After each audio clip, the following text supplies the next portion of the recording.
안녕하세요. 저는 60대 초반의 여성입니다. 제가 이런 사연을 적게 될 줄은 정말 미처 상상조차 해보지 못했는데 이렇게 글을 쓰게 되었네요.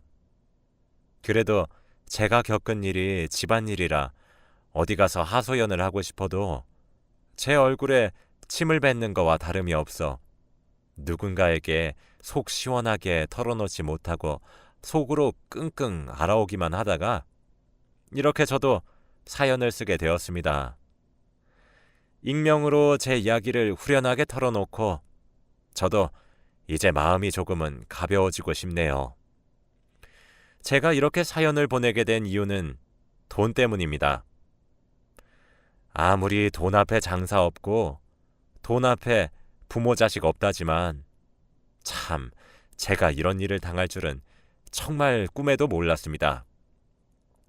저에게는 자식이 셋이나 있었어요. 더 정확히 말하자면 셋이었던 자식이 현재는 둘만 남았죠. 첫째 딸이 먼저 세상을 떠났거든요. 첫째 아이는 출산 직후에도 오랜 시간 동안 인큐베이터에 있어야만 했습니다. 태어날 때부터 심장에 문제가 있었거든요. 선천적인 심장 질환으로 첫째 아이는 갓난아이 시절부터 몇 번이나 커다란 수술을 해야 했고 생사의 고비를 넘겨야만 했습니다. 그래도 저희 친정과 시댁 둘 다 집안이 부유한 편에 속하고 남편 또한 사업을 했기 때문에 경제적인 부분에선 문제가 없다는 사실 하나는 다행이었죠. 그래서 그 당시에도 그 비싼 병원비와 수술비를 감당하면서 힘들다는 생각을 하지 않을 정도였으니까요.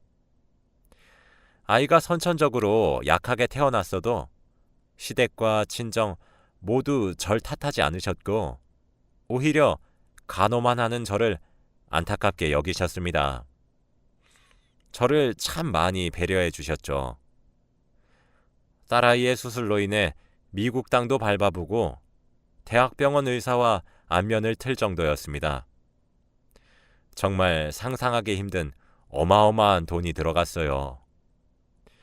원래 딸아이 하나만 낳으려고 했는데 딸아이가 몸이 약해 계속 죽을 고비를 넘기니 남편이 아이를 더 낳자고 하더라고요.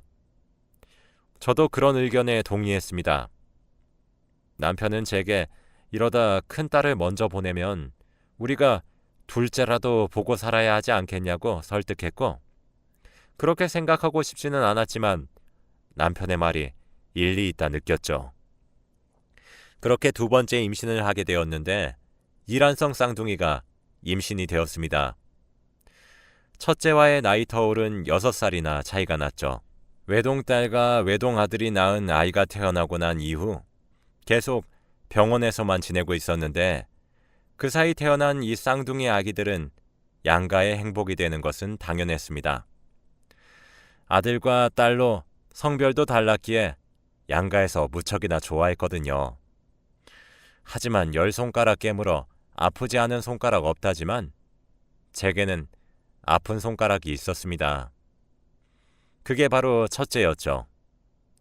첫 아이여서 더욱 그랬고 몸이 약해 더더욱 마음이 갔습니다. 첫째와 달리 쌍둥이들은 아픈 곳 하나 없이 건강하게 태어나서 정말 다행이었어요. 쌍둥이들이 2살이 되고 첫째 아이가 8살이 되던 해에 자기도 얼른 다 나아서 공주 책가방을 메고 학교도 가고 싶고 친구도 만나고 싶다고 조잘댔고 그 힘든 치료에도 자기 엄마 눈에 눈물 한 방울 떨어질까 숨죽여 울며 오히려 눈물 흘리는 저를 아픈 와중에도 다독거렸던 아기 천사는 빠르게 생을 마감했습니다. 바로 전날 밤까지만 해도 건강해 보였던 아이는 빠르게 상황이 악화되면서 어떻게 응급수술로 손을 써보기도 전에 뭐가 그리 급했던 건지 숨을 거두었어요. 당연히 병원에서는 항상 아이를 보낼 마음의 준비를 하라고 했지요. 워낙 난치병이기도 하고 어린 몸으로 하루하루 버티는 것이 기적이라고 하셨습니다. 그래서 아이가 언젠가 제 곁을 떠나겠지 마음을 다잡으며 살아오긴 했어요. 그런데 막상 아이가 그렇게 제 곁을 떠나버리게 되니 그 현실은 하루하루가 지옥 같았습니다. 내가 태교를 잘못한 것인지 무엇을 잘못 먹어서 그런 것인지 약하게 낳은 제 자신이 용서되지 않더라고요. 제가 당연히 제정신을 유지할 리 없죠. 몇 번이나 쓰러지고 매일같이 눈물로 한강을 이룰 정도로 오열했습니다. 아이를 먼저 보낸 부모의 슬픔은 겪어보지 못하면 알 수가 없을 거예요. 그렇게 감정의 구렁텅이로 처박히던 저를 꺼내준 존재는 다름 아닌 쌍둥이 남매였습니다. 남편이 했던 말이 맞더군요. 큰딸을 먼저 보내고 저도 따라 죽을까 수차례 고민했는데 쌍둥이들의 존재가 그런 저를 말리더군요. 그렇게 또 살아갈 수 있게 되더군요. 첫째를 잃었던 충격과 트라우마는 제게 크게 다가왔습니다. 그래서 그런지 쌍둥이들에 대한 저희 부부의 사랑과 관심은 지나쳤어요. 과보호도 심했죠. 저뿐만 아니라 남편에게도 딸아이의 죽음은 커다란 충격이었는지 쌍둥이들을 물고 빨며 살았어요. 하루는 초등학생인 쌍둥이들에게 용돈으로 수표를 건네더군요. 제가 그런 남편의 육아 방식에 화를 내면 남편은 당신은 우리가 첫째 애한테 얼마나 큰 돈을 쓰면서 그 아이에게 매달린다고 쌍둥이들을 외면한 거 잊었어? 그때 당시에는 첫째 앞으로 병원비만 한 달에 수천만 원이 나간 적도 있었어. 그때 쌍둥이들은 양가에서 돌아가며 돌봤고 난 남은 아이들의 어린 시절을 함께하지 못한 것도 죄스러워. 그런데 고작 10만 원짜리 수표 한 장 용돈으로 준 게 그렇게 잘못했어? 첫째한테 한 거 반의 반도 안 되는 돈이야. 라며 되려 저를 죄인으로 만들었죠. 저희 부부는 쌍둥이의 훈육 문제로도 굉장히 자주 다퉜습니다. 경제권은 남편이 쥐고 있었던지라 제가 아무리 화를 내고 말리고 훈육을 해도 남편은 들은 척도 하지 않더군요. 그래도 2분 빨리 태어나 누나였던 딸아이는 어른스럽고 제 속을 많이 헤아려 주었습니다. 하지만 남동생인 아들은 하루가 다르게 크면 클수록 엄마 알기를 우습게 알더군요. 하긴 남편의 태도가 그러한데 아들이 무얼 보고 배우겠습니까? 딸은 제가 같은 성별을 가지고 있어서 그런지 제 말을 잘 들으려 노력했고 저를 잘 따라주더라고요. 저도 그런 딸에게 더 정이 간 것 또한 사실입니다. 저도 엄마이기 전에 한 사람이니까요. 딸아이는 그래서 그런지 아들보다 공부도 훨씬 잘했고 제 속을 한번 썩이거나 그러지 않았습니다. 반면 아들은 사춘기가 크게 온 것인지 매일 밖에 나다니면서 학교에서 사고치고 제가 불려다니기 일쑤였죠. 누나인 딸이 뭐라 화를 내고 다그치면 남동생은 딴의 누나의 말은 그래도 듣는 척은 좀 하더군요. 저는 철저히 엄마로서의 권위를 아들에겐 잃었지만요.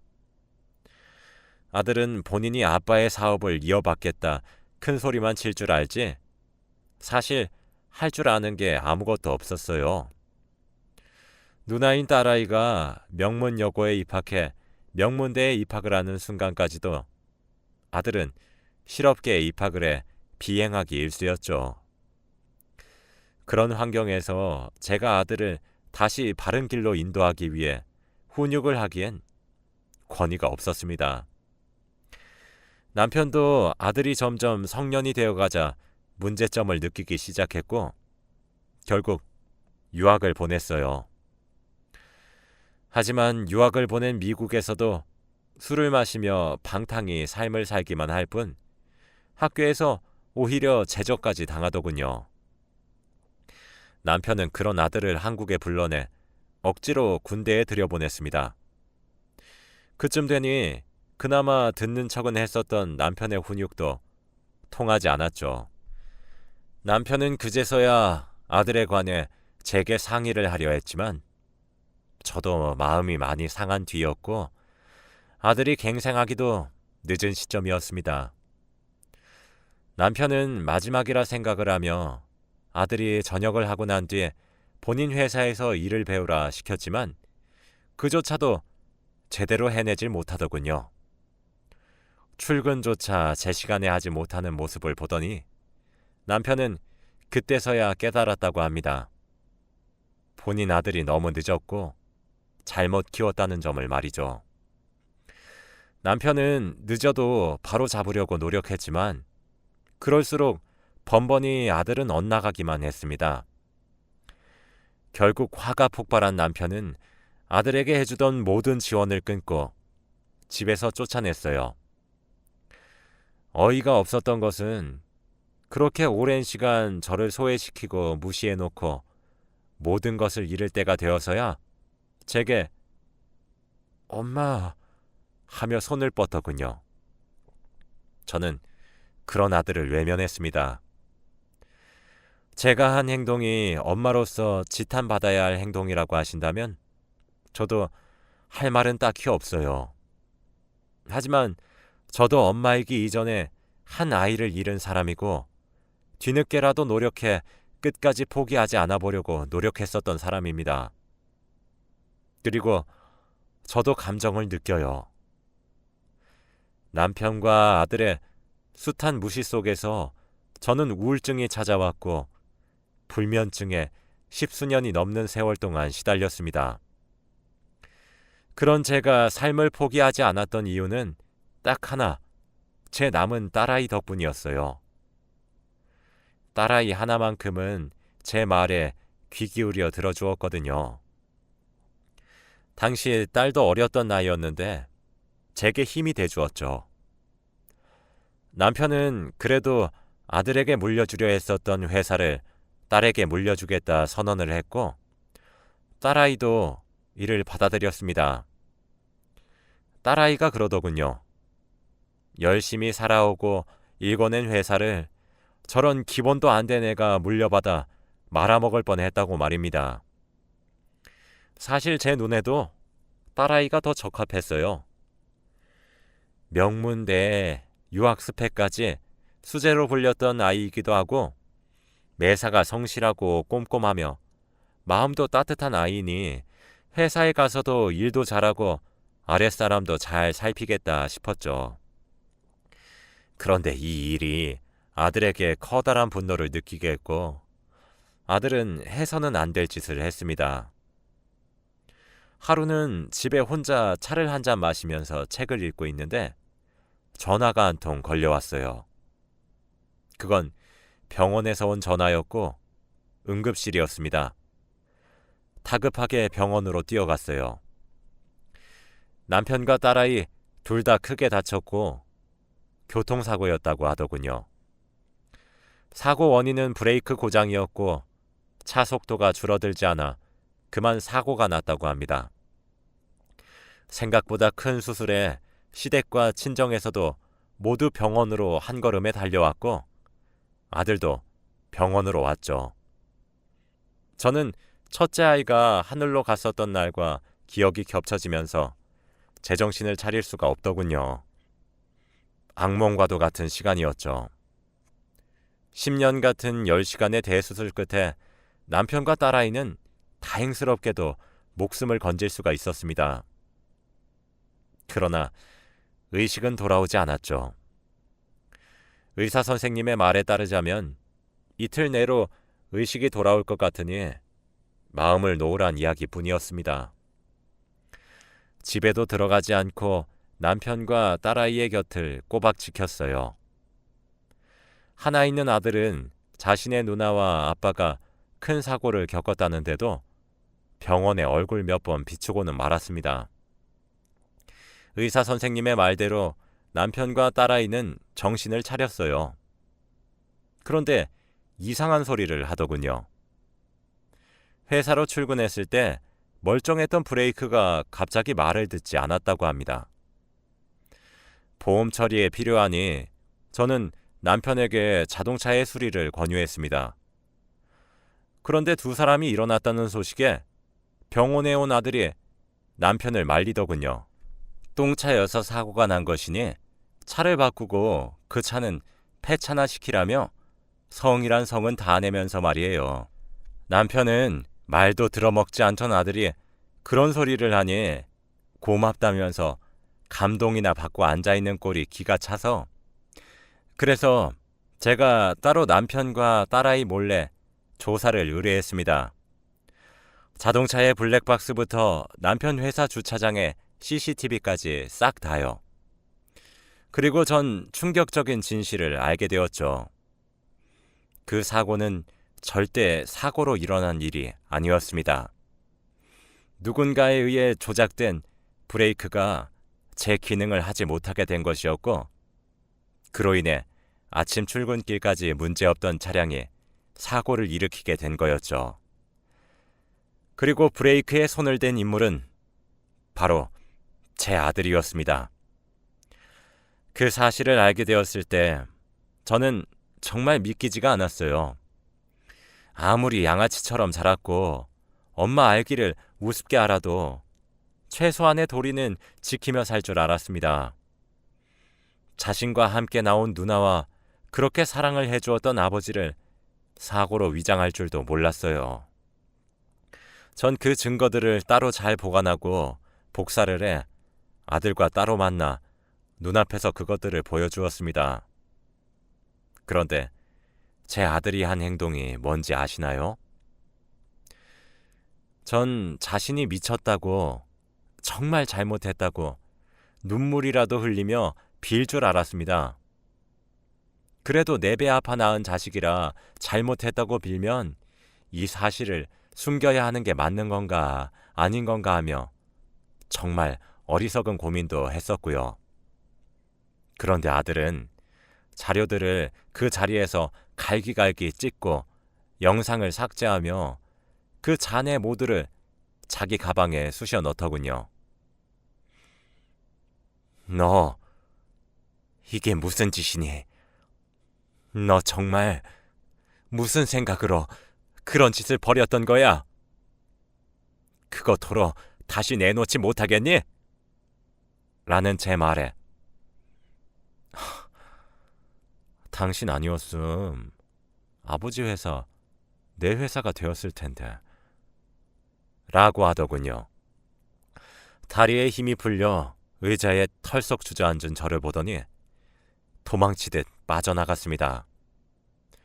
제가 내놓으라고 난리를 쳐서 그런지 그것들이 복사본이란 사실은 꿈에도 모르는 듯 했어요. 늘상 무시하던 엄마였으니 당연히 바보 멍청이처럼 원본을 들이밀었구나 속편한 착각을 하더군요. 어쩌다 제 아들이 절이 되었는지 정말 슬펐습니다. 전 벌떡 일어나 원본을 들고 남편과 딸이 입원해 있는 병원으로 찾아갔습니다. 남편의 사업의 규모가 엄청나게 큰 것은 아니나 중소기업이라 병원에 입원한 상태에서도 바이어들과 연락을 하고 있더군요. 새하얗게 질린 제 얼굴을 본 딸은 무슨 일이냐며 저를 다그쳤습니다. 남편도 그런 제 상태가 심상치 않아 보였는지 병실에 있는 사람들도 다 내보내더군요. 사람들이 나가자 저는 긴장이 풀려 털썩 주저앉았어요.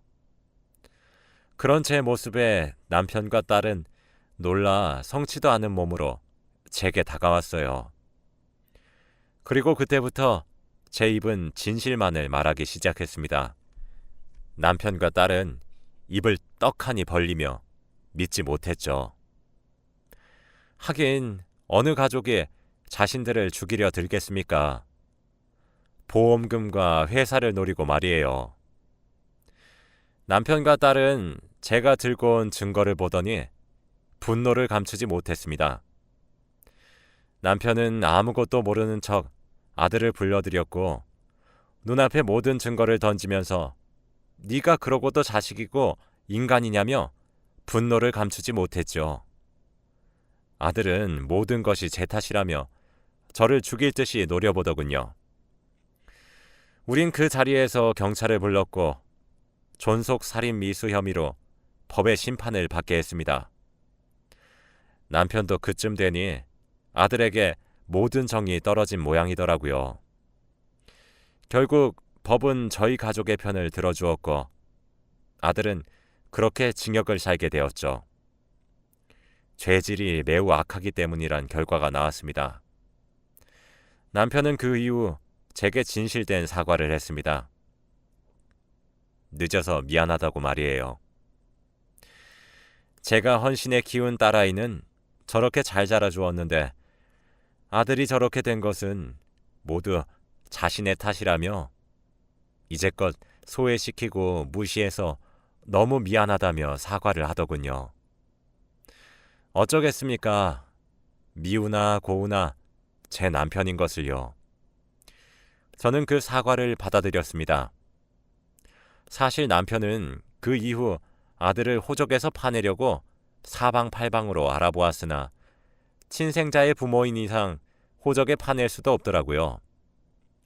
딸아이 또한 커다란 충격을 받게 된 것인지 자신은 이제 외동딸로 알고 살겠다며 자신에겐 죽은 언니 하나만 가족이라 못을 박았습니다. 그렇게 우리 가족의 형태는 또 바뀌게 되었어요. 남편과 딸은 아들과의 연을 끊기로 결정했고 아들은 감옥에 수감되어 자신이 지은 죄에 대한 죄값을 치르고 있습니다. 사실 저로서는 모든 것이 안타까워요. 남편과 딸은 그러지 말라 저를 말리고 화를 냈지만 저는 주기적으로 아들의 면회를 가고 있습니다. 지금이라도 바로잡을 수 있다면 늦지 않았다 생각하고 있거든요.